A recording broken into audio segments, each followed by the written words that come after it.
Hello, everyone, and welcome to another episode on the Creativity channel, where we talk about art, creativity, and everything in between. And today, my guest is the wonderful Edwina Kung, who is an artist, an illustrator, as well as a printmaker. And you're originally from Hong Kong, but now you're based in the UK. And so, welcome to the channel. Thank you for coming on, Edwina. Oh, thank you for having me. So, could you introduce yourself in a few brief sentences, like who you are and what do you do? So my name is Edwina Kung. I'm from Hong Kong and I've been in UK for 4 years now. And I Hmm. think I started freelancing 3 years ago. And so now my main art practice is around illustration, but I'm also diving into community art as well. Mm. And then I do lots of different projects with organizations where I work with community members and then we do exhibitions as well. So it's like dabbling into all sorts. And I do picture books as well, where I sign with an Wow. agency and I create the illustrations for picture books. So I'm Wow. glad to be in a position where I'm able to work in a bit of everything that I'm interested in. And I think Yes. I'm like still exploring what else can I do as an artist because I'm Hmm. always Hmm. attempting to step off my comfort zone and trying new things and seeing what I'm capable of, what I enjoy doing.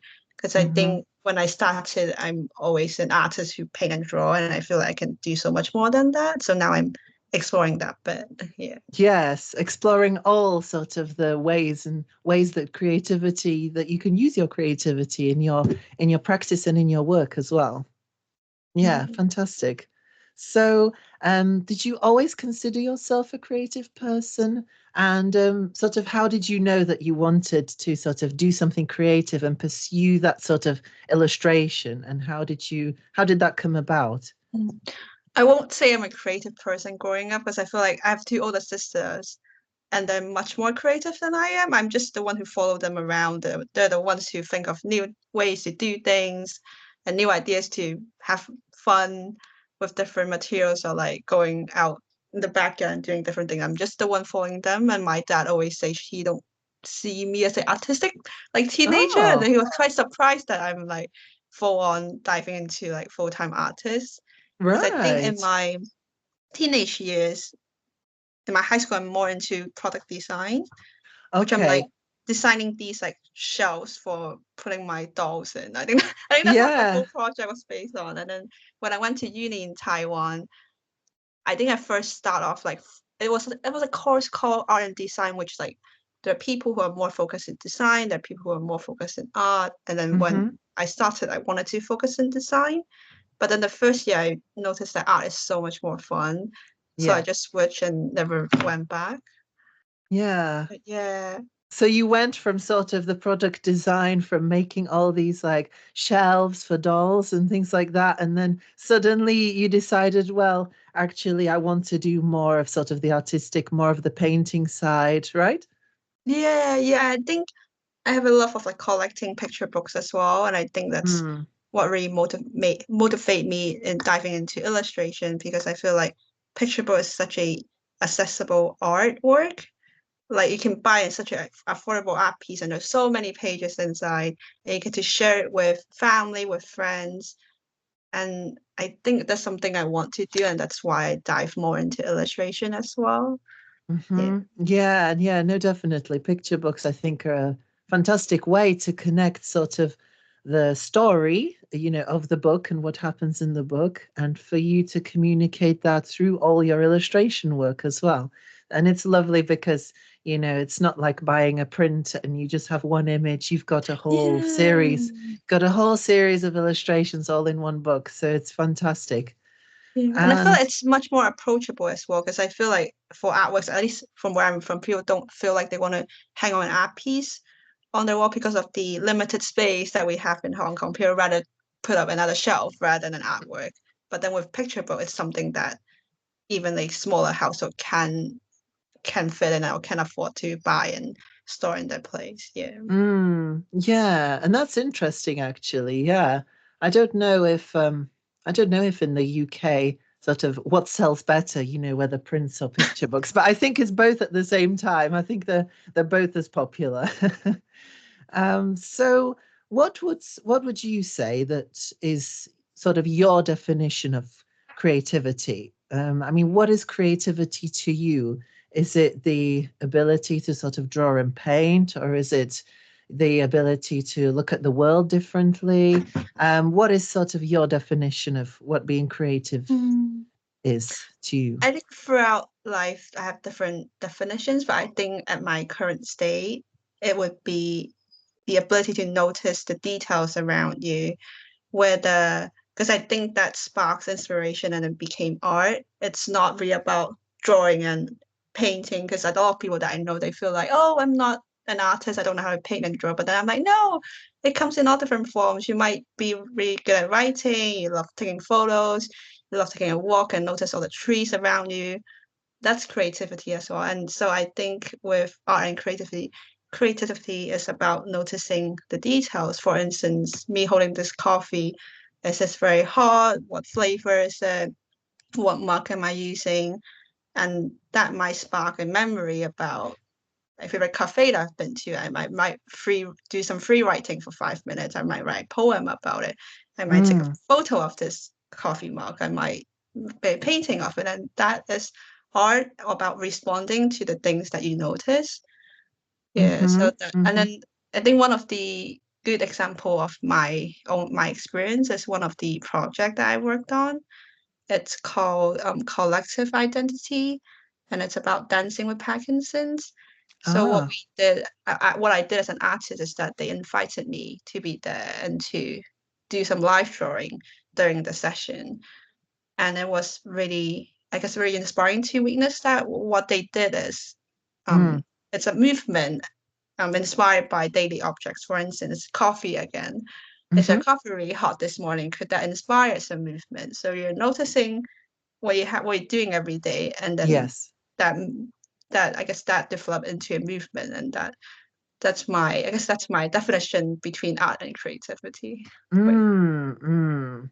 So it's sort of noticing things that you would otherwise sort of overlook, or um, maybe see things in a different way. Like you say, for Mm. some people, drinking a coffee is just drinking coffee, but for some people, like you say, it can transport you to somewhere else or a cafe you once been to.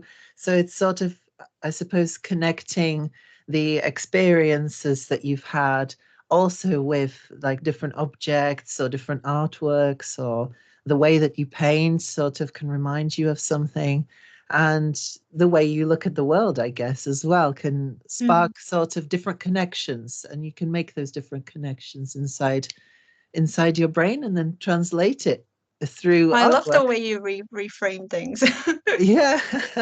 Well, I try to sort of understand, sort of where you're coming from as well, and to see if I'm understanding it along the Yeah, same yes. lines. Yeah. Yeah. No, but I think that's beautiful. And I think that's exactly how creativity really works, is that you do see like a something stimulating, and you suddenly think, oh wow, and that sort of light bulb goes on in your head. And that's sort of, I think, the moment where the brain sort of makes a connection to something else, and suddenly you create this new third sort of object that is combining those two ideas together. So I think it's really special when that happens. And it's also interesting to notice also when that happens. And I think maybe that takes some training as well, to know, how to form these creative ideas. Or sometimes you might have artist block as well, where you're stuck and you're just sitting in front of the white page and you don't really know what to create. And so that can be difficult as well. So do you have any sort of things that you do, for example, when you struggle to sort of get that creativity going? I think I'd go out for a walk at first, because I Yes. think it's quite hard to keep thinking of new ideas when you're just in your house. And what I do is either go for a walk, I will look for like artist talk that I can go to. And one thing I Ah, love doing is going to conferences that have nothing to do with what I do. Ah. So I went to this conference about, I guess it was about hearing aids, and Mm-hmm.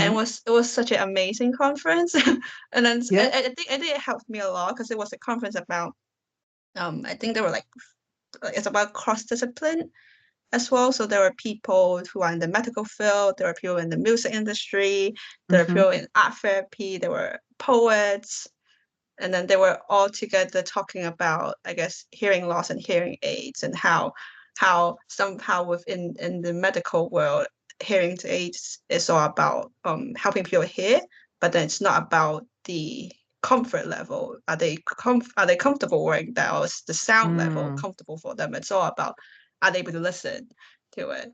And then the Mm-hmm. music industry people talk to them.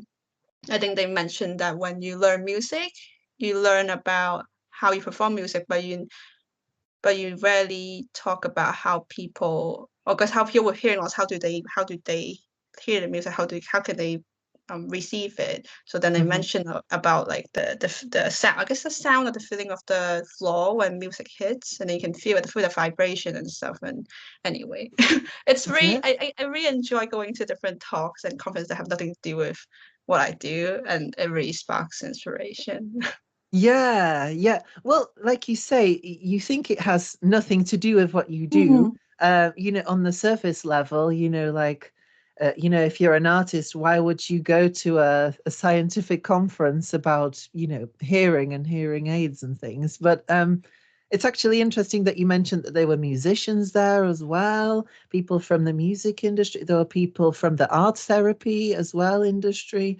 So even though it is like a scientific subject and you associate it with sort of the medical profession, there were still aspects of, creative professions there at the same Mm. time.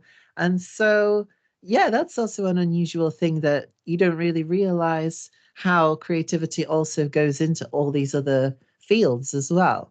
Weird idea or an idea that you think might not be relevant might be relevant, and like you say, you might go to that conference, you might speak to some people, and maybe something that they say might inspire you to take that into your own practice and your own work as well. So is there something you took away from that conference after going to it? I think I did a lot of sound drawing afterwards, Ah, which I really sound drawing. enjoyed. So you listen to a soundtrack that you record or a soundtrack that you find, and then you start making marks on paper, and you slowly develop a way of making marks. But then I think also I became more aware of how I exhibit my artwork, Hmm. and how different people with different disability can assess the artwork that I created. And that's also interesting as well, like asking somebody else to have a look at, your artwork and see how they interpret it, because everyone's going to see sort of the same thing differently. And it's also fascinating to see how someone interprets an artwork depending on their own experiences. And I guess, maybe art therapy comes into that as well, where it can be art can be a sort of a release of the emotions, and sort of it helps you to put what's in your head down onto the paper so you can actually see it and then sort of understand it a bit better as well. So yeah, it's fascinating to see how art sort of and creativity goes into all these different disciplines, and that it's really good to see that you're using all of these different disciplines and being inspired by them as well. Like you say, you're not only just illustrating, you're also doing other things. You're also still exploring and expanding your practice. And I think that's fascinating. And I think that's great. That's great that you're constantly learning, because, then you're just even more creative because you're always having this new ideas and new input as well. I think it's really Yeah. important as an artist, especially for me as an illustrator.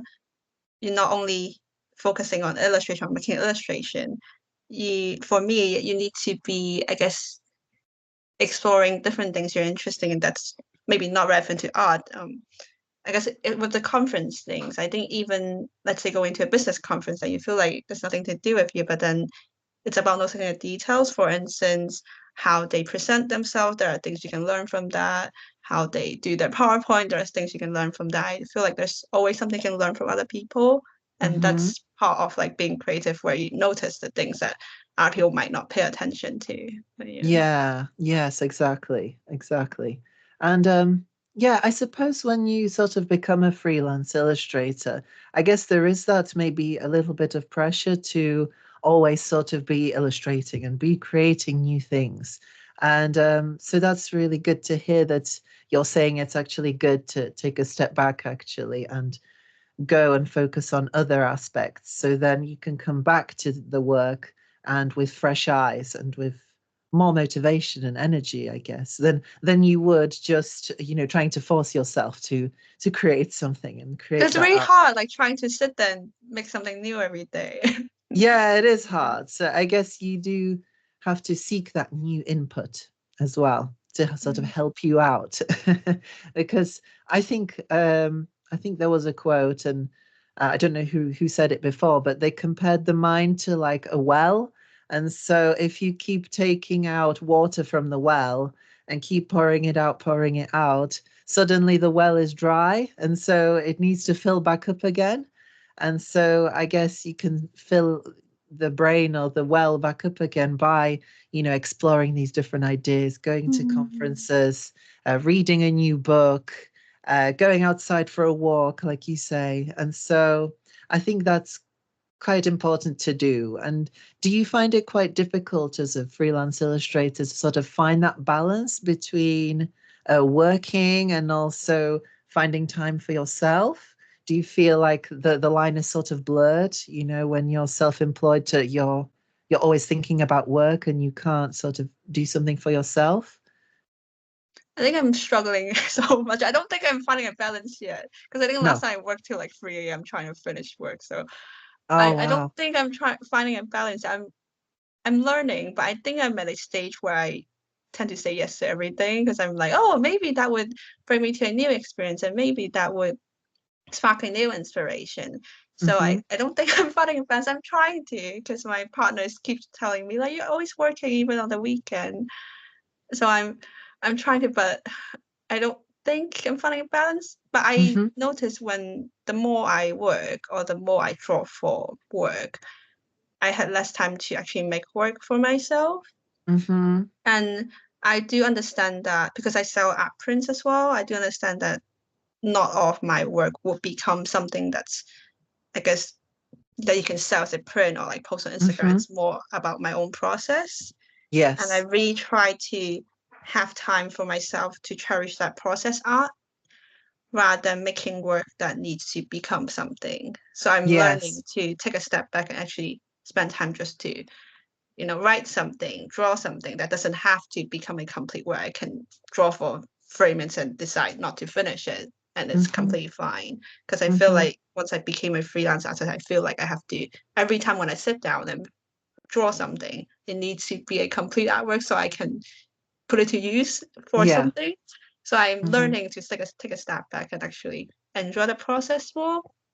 And it, yeah, not having to complete an artwork to post on Instagram. See, look at my new artwork. I don't necessarily have to do that. And so I'm trying to remind myself. Yeah. Yeah. And I think that's super important. I think all of us struggle with it. I struggle with it as well. And yeah, like you mentioned, it's that idea that, every time you sit down to make something, you think that you automatically have to take a picture of it, put it on your Instagram, turn it into a sellable print, like you say. And it's not the case with everything that you create, I think. And like you say, it's a process as well. So sort of the first ideas or the first sort of sketches that you make are not going to be perfect because you're sort of still trying to figure it out in your head, how what you want to say and how you're going to communicate it, visually as well. So I guess it's also important to do the thinking on the paper without it actually being the final thing yet. before it finally turns into the final print. There's going to be stages where Mm. you're improving and refining and think, oh, that's still not working well, or those colors, I still don't think they're working well together. So I'm going to do another version with these colors and see if that works better. And so I think it's really important for artists and Mm. creatives to make work that nobody sees. Yeah, I think that's why I took a course like I think a few months ago. I think that really helped me to just make work that I enjoy rather than making it for any purpose. And it was a course, what's it called? The Royal Drawing School, I think, but it's online. Oh. Anyone can just pay and join. And it was like called When Drawing Meets Words. Mm-hmm. And it was really fun. It was about like writing poetry, but in a way that I think now I feel more comfortable about writing because it was Mm-hmm. about, for instance, like free writing for 10 minutes and just cut out different sections of the writing that you wrote and then make them into a poem. And I did so much work during that course that I didn't show anyone, and I'm very happy with it. And I think I need that. That came right at the right moment as well. Yeah. And I think that's also good because, um, those sort of techniques or, that they were teaching in that course, um, we're not really taught that, or might not be taught it, at university or when we're studying the arts. I think it can be quite focused on just the making, but no one actually tells you about how to actually go about that and the processes and the techniques you can try to sort of help in that process. So that's also important. I will link it down for everyone listening if anyone wants to try that. I think I might try that course now. Now that you've mentioned it, I think it might really be helpful as well. And it's interesting that you mentioned writing as well. And do you think that forms a big part of your practice as well, the writing? I think because of the I think because of most of the work that I've done, I've always had a little story for it, either a little poem or a little story. But then I feel like there's so much more I can learn Mm-hmm. to continue with that. That's why I took the course. But then I think writing is quite a big part of my work because in my master's I study contemporary art. It's a Ah. lot about writing than drawing, and I think it completely shift my mindset. As in, like I'm trying to move back to okay, I love drawing. It doesn't need to be about writing, but because of my master's, I feel like it changes my mindset so much about art and writing and the relationship between drawing and writing as well. But yeah. Mm-hmm. Right. And that's actually really interesting because I didn't think that like a creative arts sort of masters would involve so much writing. And so you studied in Hong Kong initially and to do the sort of product design that you were mentioning. And then later on, is it in your masters that you decided you're focusing more on the art side? What did the journey sort of look like for you?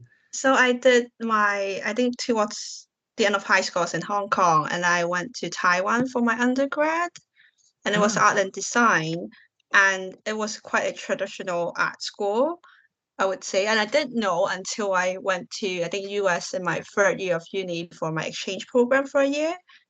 It is when I get to compare the different education systems. So in Mm-hmm. Taiwan, I think we spent a lot of time doing very realistic drawings, like sketches, like oil painting that I spent like Mm-hmm. 20 hours on. And then Wow. but then I went to US. I think one of the I mean, I think that's just a journey of cultural shock. I think Yes. that's what I would describe it because I think in US I also did that, and I think people were amazed how realistic my drawings are because we were trained to do that in Taiwan. Mm-hmm. But the one of the things is that in Taiwan, when we have the critique section, after you finish your artwork, you display it, and everyone have a look at it. We would sit there as a group, and the professor would go around every piece and comment on it, like compliments, comments, thoughts, opinions, and we'll just sit there and listen for the Mm. professor to comment on every piece of artwork. So in US, I did the same thing, and it was completely different where students were encouraged and told to give thoughts and comments, compliments, ideas to each other's artwork. And I Mm-hmm. wasn't taught to do that my whole life, even in Hong Ah. Kong or Taiwan. So I was keep Right. being asked to like, you need to voice up, you need to talk about what you think about people's work. And I'm like, okay. And then so I try to I just comment more. But then that was like the first cultural shock for me. I'm like, oh, I didn't know I have to do that because I was always used to just sitting there and listening to comments from the professors. Mm-hmm. But then I Mm-hmm. feel like in US, it's more like we're all equal. We're just a group of people, including the professor, to comments and give suggestions and ideas of about what the student can do to improve or to develop more. So it's Yeah. like a group critique rather than like, the professor there and then all of us just listening. Yeah. And Yeah. yeah, and then US I did a lot of life drawing, which I've never done. And Mm. I did some like life drawing modeling as well. So when I went back to Taiwan, I want to do it again, but then we didn't have a life drawing course or class, and the Ah, department, the art department didn't have funding for it. So then me and my friend created a little life drawing club ourselves, and which was great. So it's something that I brought wow. back from my experience in US, and then I graduated there, I think 8 years ago, and then it's still continuing now with the life drawing club, and I'm really glad that happened. Yeah, and you're Yeah. still continuing the life drawing here in the UK as Yeah, well. yeah, there's like tons of like life drawing. I'm based in Nottingham. There's tons of life drawing classes in Nottingham. Yeah. Wow.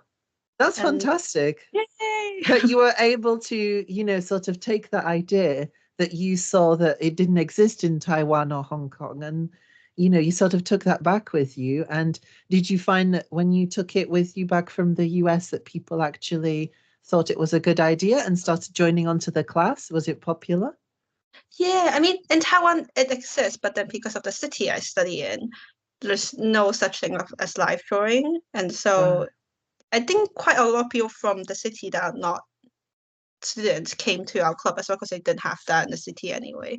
And so they Wow. came over as well, which was really nice. And then I think the professors asked the models in our club to be the models in their class as well.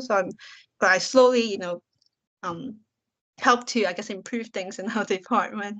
Yeah, Yeah. no, definitely, definitely. And I think like, it's an improvement, like you say, because lots of people found that they sort of needed it and wanted an Mm. art class, and they didn't even realize that that's something they would be interested in until you took the idea back with you.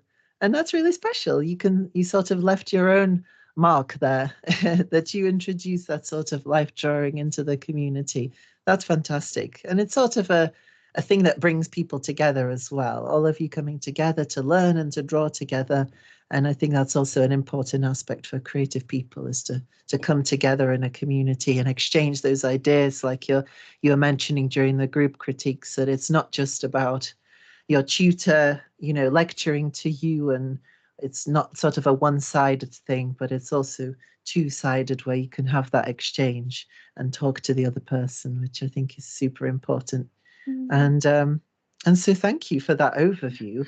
And so after studying in Taiwan and then that 1 year abroad you did in the USA, how did you come to sort of moving to the UK?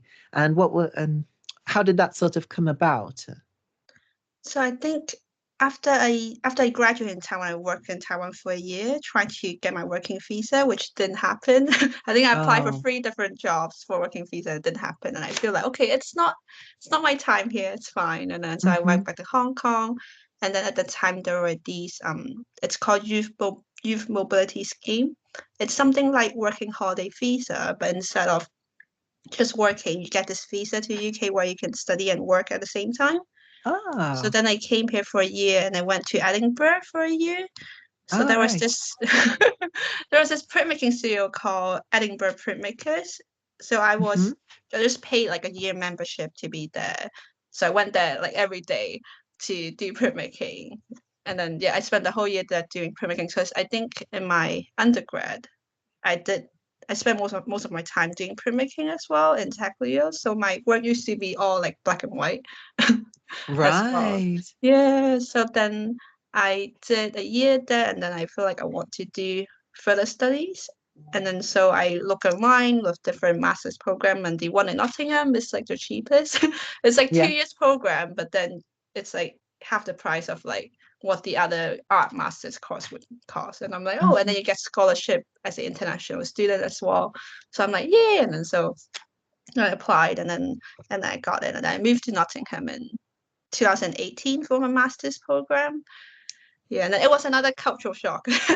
Yeah, Again, no, yeah. definitely. I mean, you traveled around a lot, like considering going to Edinburgh, which is Scotland, which is another completely different part of the UK, and then going to Nottingham, which is also different, and then studying here. So I think, how did that sort of impact you, moving around to so many places? I'm sure you must have seen many different things and many different sort of culture shocks, like you say. And do you think it positively impacted your creativity? I think so, because I think when I guess retrace my experience or like try to recall memories and story, it's coming from every different places. And Mm, so when I paint or draw, I notice it's not like solely about like Hong Kong, but it's yeah, about memories from everywhere. And because I yeah, meet so many people in different places and met so many friends in different countries, it feeds into me as well. And so yeah, so I do notice that when I talk to someone who's born and raised in Hong Kong and spent their whole life in Hong Kong, I notice that slight difference as well of like the things we're interested in as well. But but it definitely like impact on me like creatively. But yeah. yeah, yeah, no, definitely. And that's really interesting to hear. Um, I think a lot of people, just go traveling as well to sort of break out of that sort of routine of living in the same place that you grew up. And I think that forms quite a lot of what you think about the world and where your influences come from. So moving to a different country is quite literally opening up a whole new world of a whole new set of possibilities. And so yeah, I'm just in admiration of you, because I'm sure that must have been really scary to also leave, a place of safety, where your family was, and then suddenly you're in a new country where you don't know anyone. And I'm sure that was a difficult time as well, trying to make friends and meet new people. Did you find that it was quite difficult in the beginning to sort of meet people? To be honest, I think I'm quite adventurous. Like I'm quite excited when I move to a new place because I'm very excited to meet new people and new experience and living in a new place. So that part didn't really like terrifies me at all. I think it's Ah, after I finish my study because I think when you're a student, you get much support from yeah, the school. You're in an environment where you meet people every day, but after that is gone, you're now like an adult living in a city working. You lose all the yeah. support from school, like your peers or professors, and then that I think that's where the challenges come from. Yeah. Mm-hmm. Mm-hmm. Yeah. And I think that's sort of where the life drawing group comes in, that you sort of created that to sort of bring creative people together, because you sort of lose that sort of support from the university, but you can also create your own creative circles. And I think, yeah, like you say, that's quite important. And I think that's, again, one of the things that I'm also realizing after graduating is that you suddenly don't see your friends, you don't they've moved away or further away somewhere, and suddenly that creative community that existed, you went there every week, suddenly that's gone. And so if you don't Yeah. you don't create those opportunities to meet people, then it just won't be there. So definitely it's an important thing to keep an eye on and keep in touch with people as well, and to see what they're doing and where they have moved on and things like that. So that's really wonderful to hear. And moving on to sort of your practice and the things that you create as well. So I've got this little quote from your website, how Oh you no. just how you how you describe your practice. And so I'll read it out. You mentioned that you're creating your own language through careful, deliberate textures and mark making, as well as weaving, and you're trying to reveal traces of the process. And so, can you tell me really what do you mean by that in terms of uh, what do you mean by revealing sort of the traces in the process, and what do you hope to communicate through this language that you're creating? I think firstly, I think with the language part, I think it came from like sound drawings that I've done for Mm, quite a long time. Because I think the first time I've done sound drawing is when I was in Spain doing artist residency. And Oh, wow. I don't understand Spanish. But then we have to make work about where we are as well. And so what I did is I went out every day for a walk and record everything I hear. I just put my phone on record and just walk for like an hour or so.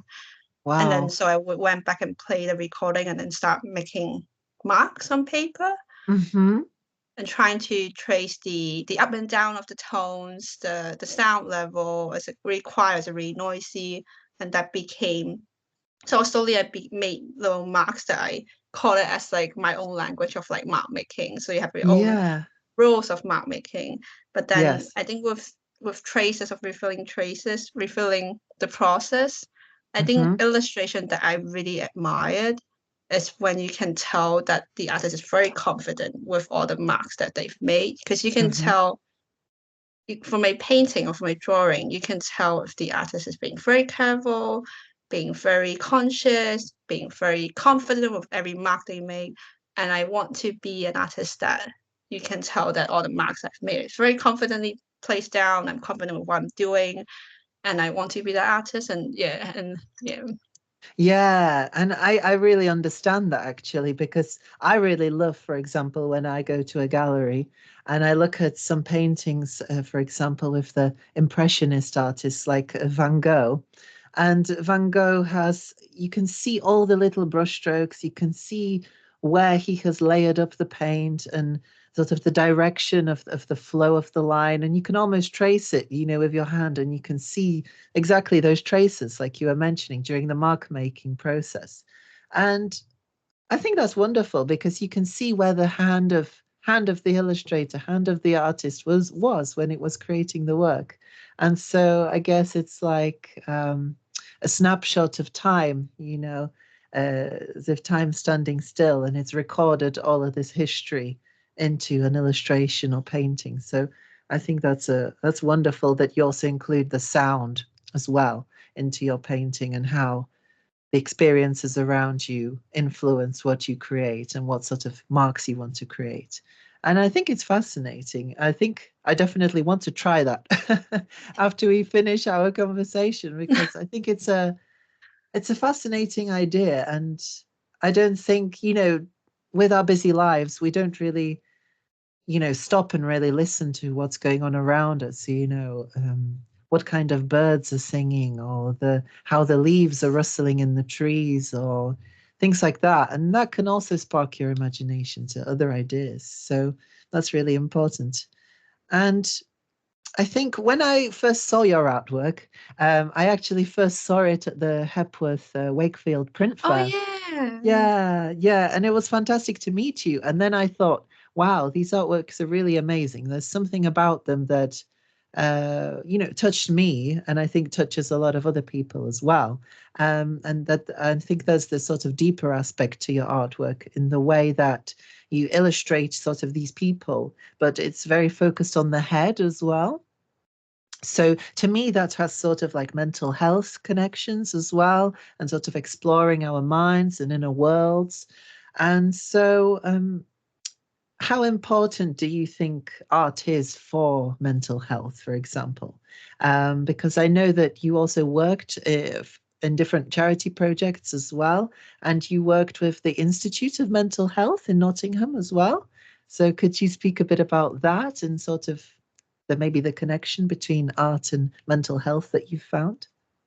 I think I can only talk from my own experience, but it's so crucial to me because with that opportunity you mentioned, it just came by chance where I think during COVID, I just paint every day Mm, because I think I was really depressed at the moment where I was at home every day and then I'm finished towards the end of my master's, which I didn't really like what I'm doing right. because we were writing so much. But then Mm, I keep telling myself, I really love drawing, but then because it's contemporary art, it keep questioning you about what you're doing. For instance, mm-hmm. why are you drawing on paper? Why are you using paint? Why are you using pencil? Yeah. What's the point? You spend 20 hours on this, but like, what's the point? And that's Yeah. decorative art. That's not contemporary art. And so that made me question about what I've been doing for like the past years of drawing. And that made me really dislike what I'm doing. It made me question like, oh, if I don't draw, then than what identifies me, because I feel like drawing and painting is something that where I find my identity, where I find the way to express myself. And if that's taken away from me, I don't know what else is left. And so I think that process of painting every day and drawing every day during COVID really helped me to, I guess, get through my mental health issues. And Yeah. I think there was a open call for, I think, mental health art. I forgot the name of the open call. It was like quite a few years ago, and there was like online show of like 100 art piece that show online. And then that was that. And then they contacted me later on, asking if I could do a solo show at the Institute of Mental Health. And that's where that opportunity came across. And I did an interview. I had another solo show afterwards, had artist talk and workshop as well. So, but I guess with mental health, I think for me, it's so crucial that it helps me to think about what I enjoy, and it takes me out of, I guess, things I'm concerning about in life. And again, it's something that it's a tool for me to express things I can't really put into words. Yeah. Because I think sometimes I can put it into words as like it's probably not a full sentence, like words and phrases everywhere. But then drawing, I feel like I can take myself away from the situation. I don't have to Yes. write exactly what happened, but I can do it in a way that's through a metaphor as well. It's not Yeah. so straightforward. I can edit it out through a drawing, and I don't feel so naked, I guess, when it's a Yeah. drawing rather than writing in words, oh, this happened. So I Yeah. feel like I feel like through it creates a layer between me and the other people, and I feel comfortable showing them the artwork rather than the writing that I created. Yeah. Yeah, exactly. And I think, like you say, that it's sometimes difficult to actually put something into words and exactly write it down. Because that can be quite, very specific. And sometimes, our experiences and what we go through, sometimes we can't even say, You don't know how to write it down. Yeah. no, you can't write it down, and you feel it, but you can't really explain that feeling and write it specifically. So I think, yeah, that's sort of where the art comes in, is that it still allows you to express sort of that feeling in a visual way without words that you wouldn't otherwise be able to do just through the writing. And so I think that's wonderful as well. And I think COVID was a very difficult time for a lot of people. And so it's wonderful because sort of the blank page sort of can become that new world for you to enter and explore as well, even though when the whole world was really shut down. So that's really important, and it's good that you found that space as well for yourself to feel safe in that piece of paper or on that canvas or whatever it is. And so, yeah, thank you so much. And I also wanted to ask about your sort of freelancing work as well. So you mentioned that you sort of do illustrations for picture books, and you also are at markets and at fairs selling your prints. And you also work with charities and organizations. So you do so many different things. And so, how do you sort of find these sort of opportunities or these projects or these commissions to be involved with? Because it can be maybe difficult sometimes to find these opportunities or to find the work as a freelancer. So, do you find that mostly people approach you with different projects, or do you reach out to other people? How does it look like on your end? I think for the first 2 years, every single opportunity that I got is like I wrote a proposal for it, or like I applied to like the open call, because I Hmm. think it's really hard when you just started your art career to have people that know you and to reach out to you. Because I know like most of the artists have Instagram, they post artwork on there, but it's quite hard for people to discover you like that. So I Hmm. think all of them I apply online, but I do think one advice I would give is I think to apply to even like the smallest opportunities like open call to exhibition where you don't get paid but you get to exhibit your artwork, so you get to know people and people get to see your work, and you never know what that would lead to. Yes. Because the mental health art open call that I mentioned, it was like a small online show and there's like 100 or 200 art piece. But then I applied anyway because I had time. And so then they got in touch with like two solo shows. I got artist talk. I did a workshop, and now I had a long-term relationship with that art organization. So you never know what small opportunities could lead to. Yeah. And probably like I think I did quite some volunteering as well at different organizations and going to networking as well. So you get to know people. Mm. And I think now in my third year, I start to have people who approach me more. So I get emails about different opportunities and asking if I want to be involved rather than me having to apply to every single opportunity. But I still apply like almost like at least like 3 times a month. I'll send out like 3 applications to open calls. But it's definitely really hard at first because you're trying to figure out what you're capable of doing, what you want to do, instead of just applying everything that's out there. Yeah, yeah. Yeah. Okay, so that's interesting because I suppose when you're starting out, nobody really knows about you and Yeah. knows, that you're an illustrator, an artist, and this is what you do, and that you're looking for opportunities. So I think it's a good idea to apply to, all the opportunities. And linking back to what you were saying earlier, it's about saying yes, yes, yes to a lot of things, because that will sort of allow you to meet new people, like you say, form those new connections. You're able to network with other people. And I think that's sort of how the word gets out about, oh, you're this person, this is what you do. Okay. So in the future, if I ever, want an illustration or artwork from you, I know where to find you now. So I guess even though it is a real, we live in this digital age with all the social media and things, it is really important to go to somewhere in real life and talk to real life people and do real life shows as well, and to actually form that one-on-one connection. And so I think, yeah, it does take time, probably, like you mentioned as well, that for the first 2 years you were just applying for everything that was available.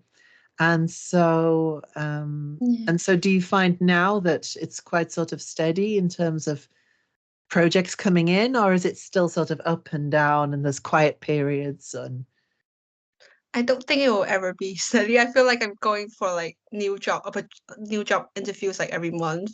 People wow. get like one job interview and they get a full-time job and that's it. But then I feel like every month I'm trying to apply for a new job and writing like a new CV and cover letter for a new job. So I don't think it'll ever get steady because I always wanted to try new things because I always Mm-hmm. wanted to see like would I enjoy that? Am I capable of that? Because I think this year in March I started doing workshops, and now I do between like 5 to 7 workshops a month with different organizations. So I'm this year is like my workshop challenge year, which I'll see if Ah, I like doing it, if I'm capable of doing it, do I want to continue to do it?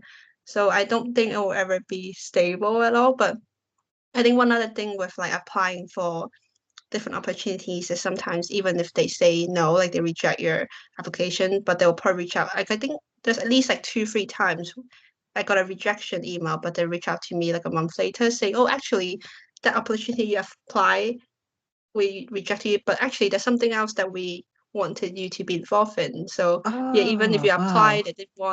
they don't think you're suitable for that specific opportunity. They might think, oh, you're actually suitable for something else they're working on. So yeah, definitely apply to as many things as you can when you first start. Oh, Yeah. that's fantastic. Well, that's fantastic to know that even though you initially had that answer of no, that you didn't get through, that they came back later and still asked you for another opportunity. So that's Yeah. also fantastic. So you never really know whether someone's going to come back or what connection will be formed, and they'll ask you back again or send you an email suddenly, asking you to do something else as well. But that's interesting about the workshops that you were mentioning, because I recently noticed on your social media you were doing sort of face painting with like children and things like that. And so I suppose that's quite different from, for example, exhibiting in an open call and exhibiting your work, and also working with groups and doing the workshops. That's sort of a different thing as well. But I think both of them, you need a sort of big level of confidence as well to be able to, show yourself and be confident in yourself to actually lead a workshop.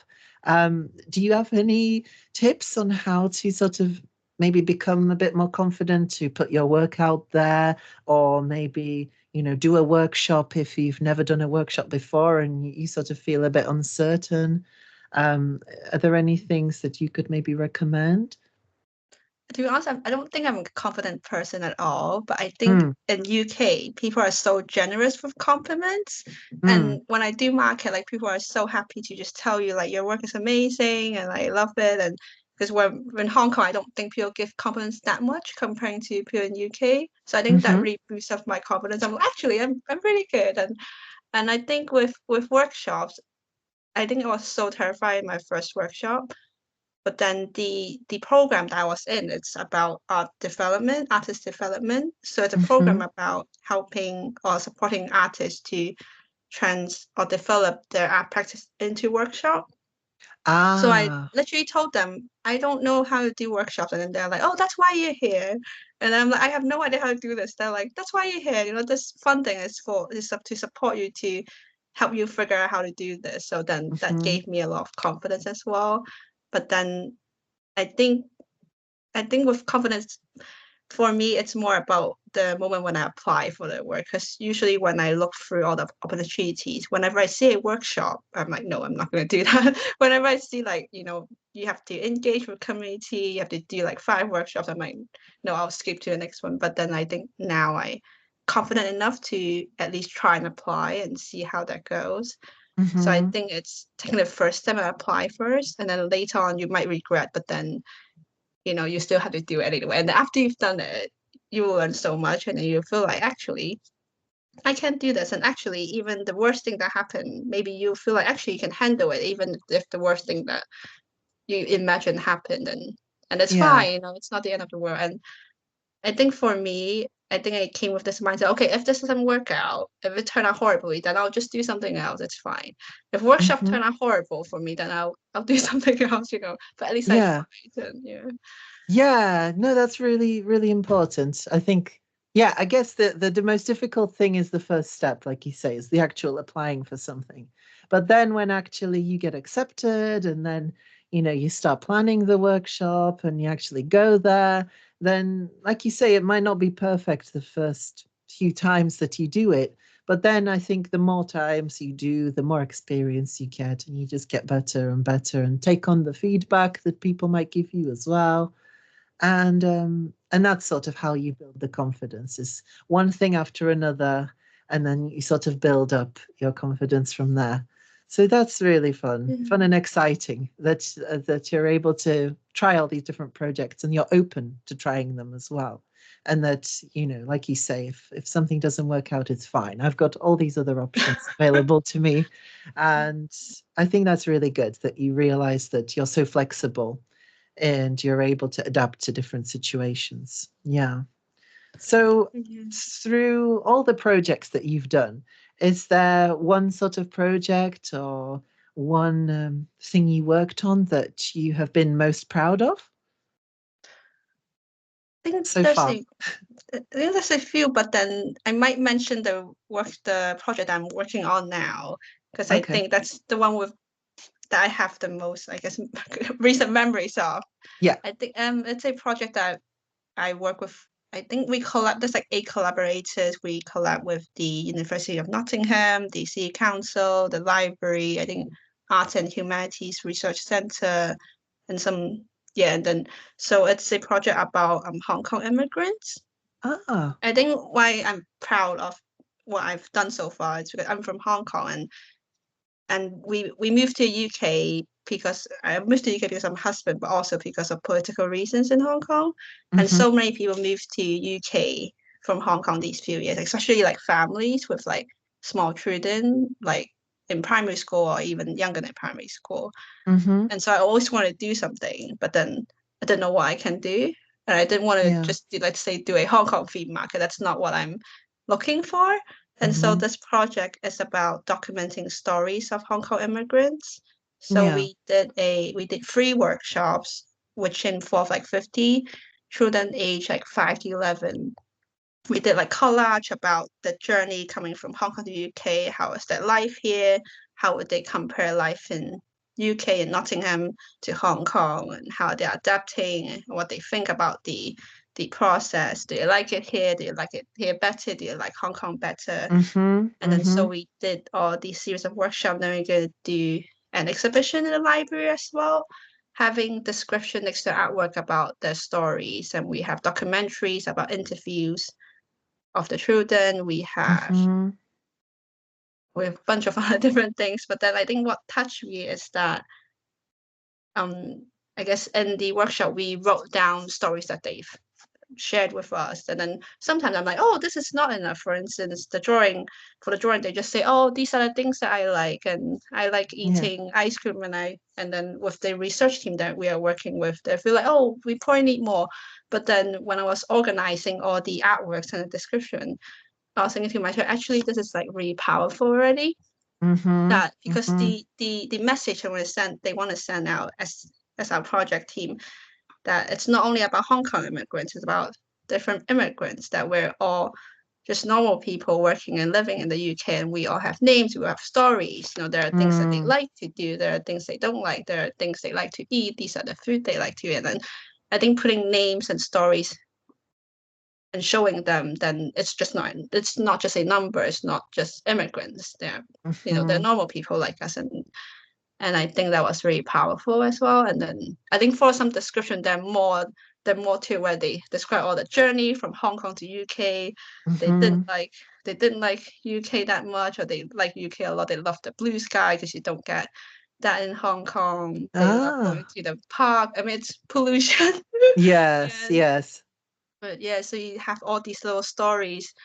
Yeah, at first I'm like, I think as a researcher, we're like, oh, it's not deep enough. But then you're thinking, oh, it's only 5 years old. But when you actually read it, it's really powerful. Even it's just saying, oh, I love wearing a pink dress to school, and I love hanging out with my friends, and going to the park Yeah. afterwards. And I used to live in Hong Kong, the buildings are really tall, and in the UK, like all the buildings are like 1 or 2 floors high. And Uh-huh. yeah, yeah.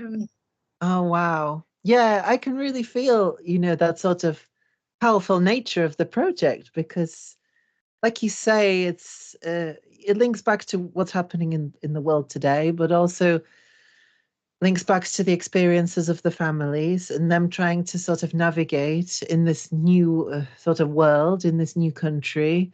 Um, it's about, seeing people for who they are, and like you say, it's not just about labeling someone, oh, you're from this country, so you're an immigrant and, you have nothing to do with Britain, but actually there's so much that that person can bring, through their individual personality and through their stories as well. So it's really, really wonderful how, art and you doing those workshops, you're able to help them in that transition to sort of find a new life and find a new, I guess, also identity as well.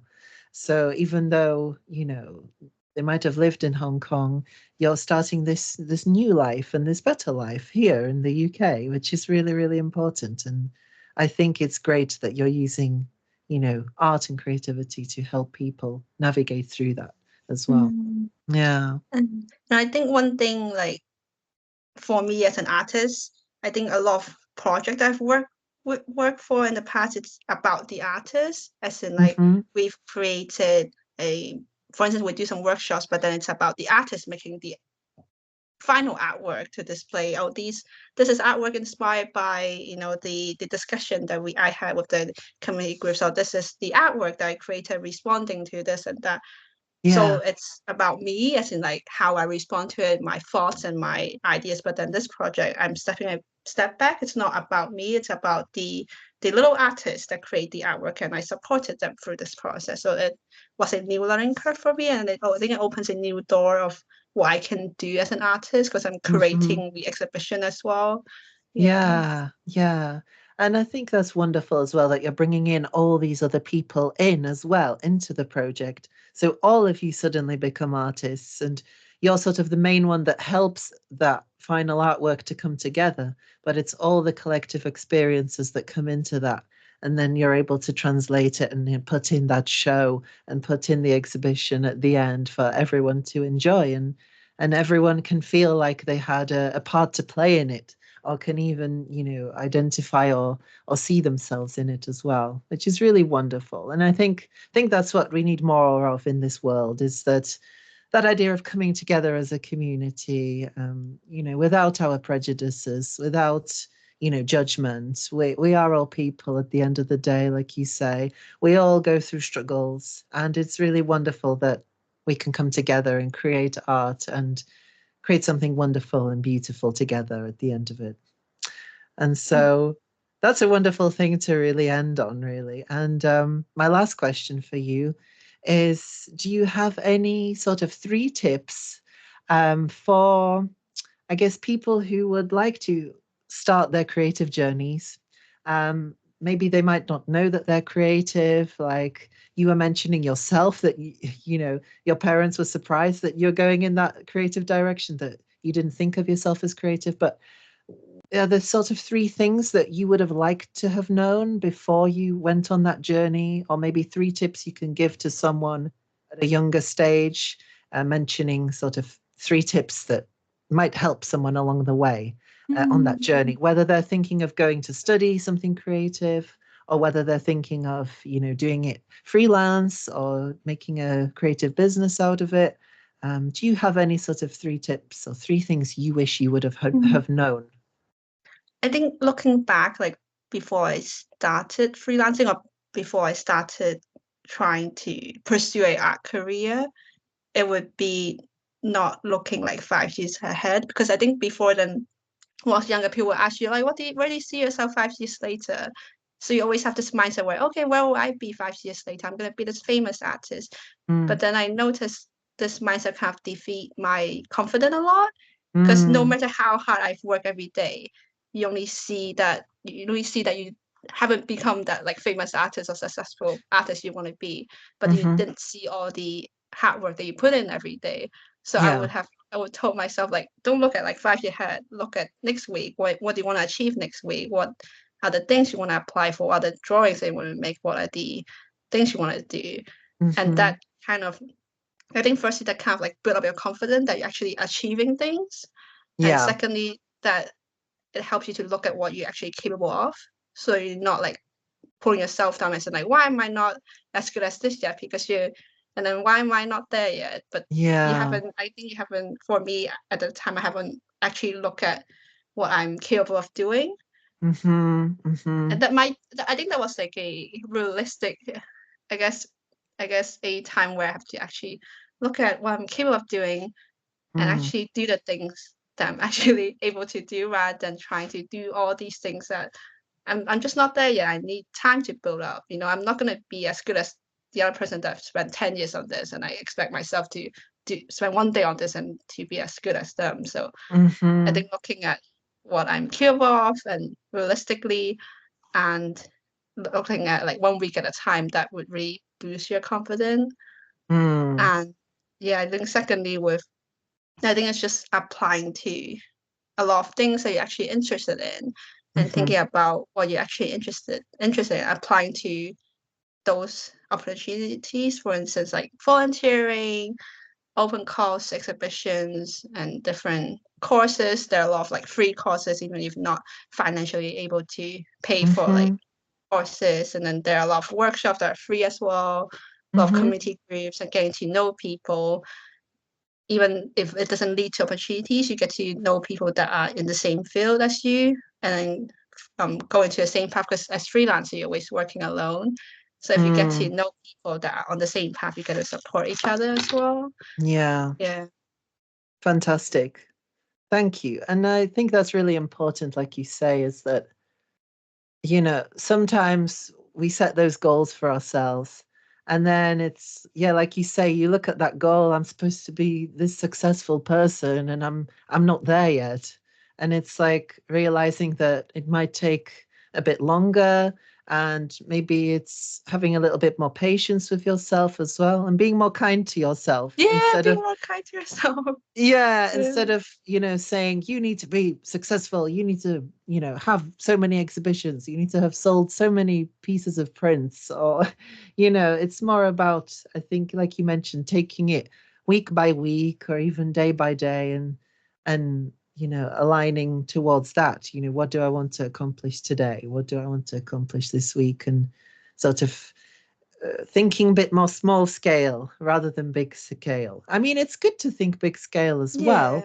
Yeah. Um, but I think, like you say, to make it more manageable and it's a bit more rooted in reality in everyday life, if you think about what you're going to do in the next few days, because that's more manageable as well. Another advice I would give to I guess, myself when I first started is that see yourself as like your artist friend as well. Like if you're not gonna say that to your artist friend, don't say it to yourself. Like if you're not Mm, gonna give this mean comments to like your friend who's starting on their artist journey, don't do that to yourself, because I feel like we're always so harsh on ourselves and like you're not good enough and like why are you so slow with everything and like you're not working hard enough. You're not gonna say that to your friend, so don't say it to yourself. Yeah.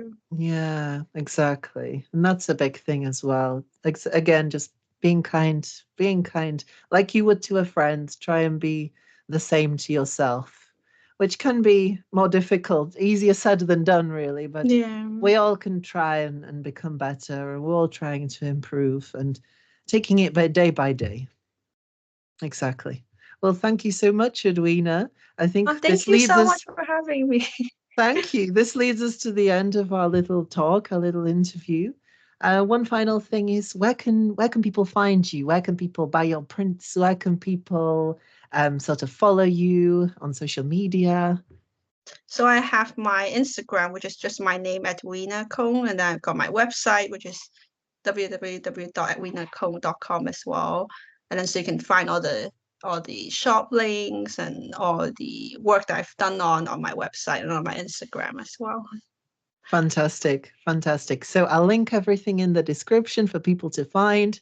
And thank you so much for your Oh, time thank you today. so much. Thank you. And thank you for sharing your stories.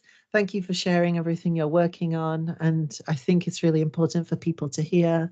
And hopefully, we're able to inspire other people's creative journeys through that Mm. as well. Thank you for So, responding and like reframing my words so nicely as well. thank you. There you go. So, we're in a partnership, we're working together. Fantastic. Thank you so much, Thank Edwina. you. And see you soon. Thank you, everyone, for listening as well.